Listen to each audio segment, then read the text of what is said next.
The first season of 2025 is over.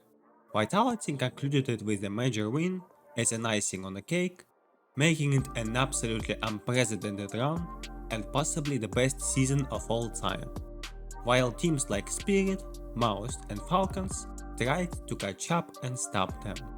There were many important and key tournaments this season, but since it's all done and dusted, it's time to create the all-star teams for the first season of 2025. Today, we're going to build the best 5 based on the HLTV rating for each map on a city site.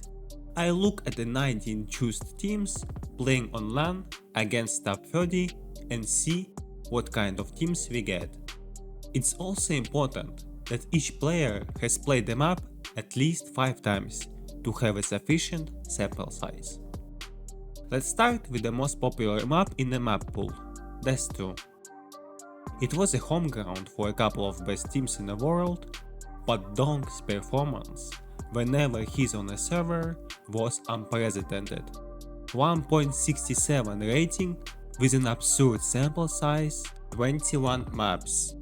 You might think that Zywu is right beside him, but he's only second in opening on Dust 2 with 1.36 rating, trailing only the surprisingly strong numbers by Maladoy, who played only 6 maps, but that's enough to make him eligible for this list. Kesirato played 19 games on Dust 2, and since Kinder joined the team, he's been playing as a B rotator.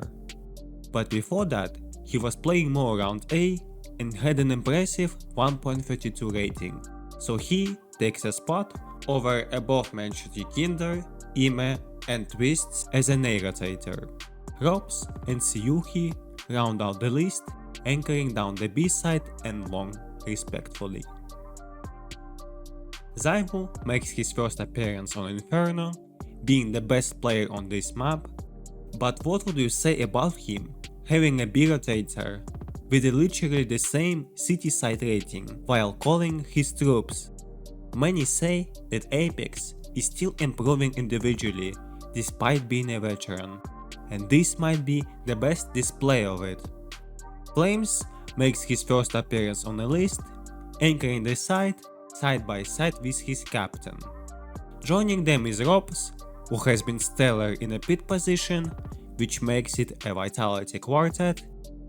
Rounding it out is Rez, who gets an edge over Twists once again. Moving to Ancient, we've got another Gamer Legion player, this time it's PR, who has the highest city side rating amongst all the players here, with an incredible 1.39.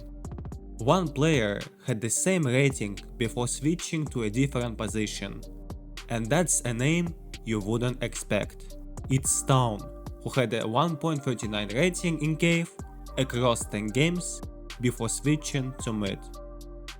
Speaking of mid, we've got Exertion, who was able to outgun Dong and take a spot here.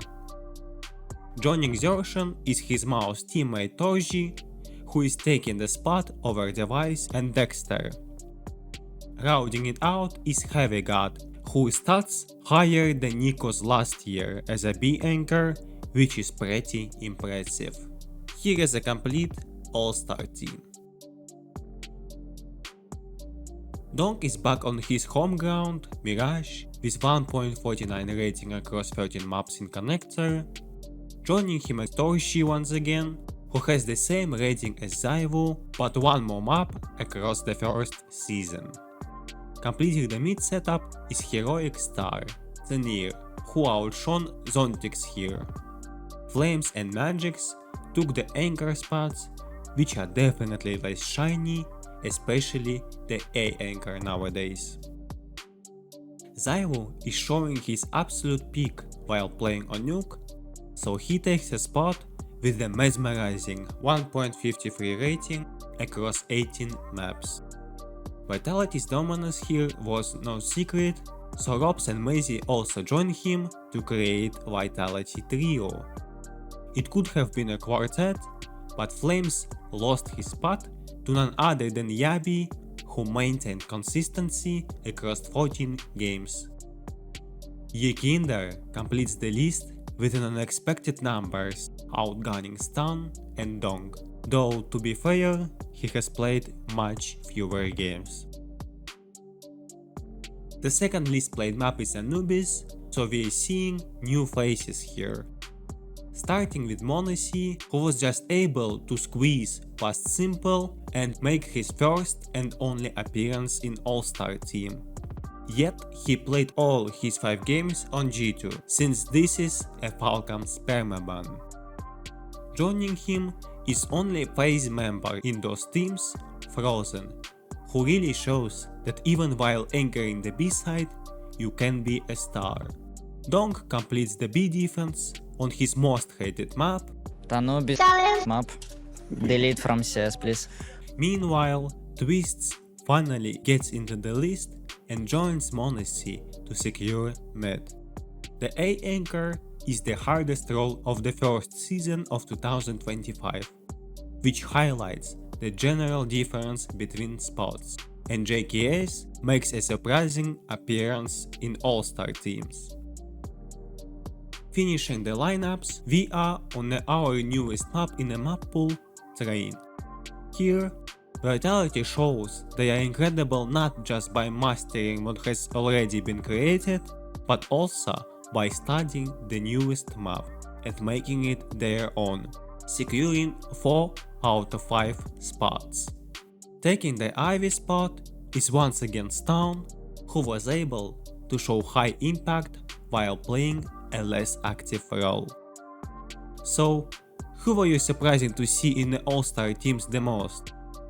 Let me know down below in the comment section, and if you enjoyed this video, please like and subscribe, and see you next time. Peace.